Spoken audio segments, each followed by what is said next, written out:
আমাকে দেখতে আসছিল, সেই টাকা দিয়েই আজকে আমি 10টা হাঁসের বাচ্চা কিনছি। এর আগেও একবার দেখতে আসছিল, তো ওই টাকা দিয়ে আমি 20টা হাঁসের বাচ্চা কিনছিলাম। তো দুর্ভাগ্যজনত দুর্ভাগ্যবশত হয়েছিল কি, ওই 20টা হাঁসের বাচ্চা রাতে রেখে দিয়েছিলাম টোপার তলে। তো চিকা এসে কাল্লাগুলো সব কেটে কেটে রেখে চলে গেছিল। তো ভাবলাম যে এইবার একটু কম করেই কিনি, 10টাই কিনি, জানি না কি হবে শেষ পর্যন্ত। ভবিষ্যৎ বরকে এই হাঁস রান্না করে খাওয়াতে পারবো কিনা তাও জানি না।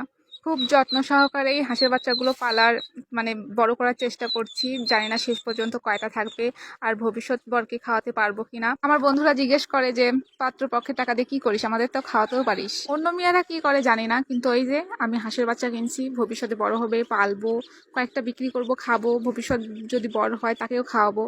তো এই তো আমার হাঁসের বাচ্চার জন্য সবাই দোয়া করবেন। দুঃখিত বান্ধবী বন্ধুরা, তোদেরকে পাত্রপক্ষে টাকা আমি খাওয়াতে পারলাম না। সবাই দোয়া করবেন আমার হাঁসের বাচ্চার জন্য, যেন এদেরকে অনেক বড় করতে পারি।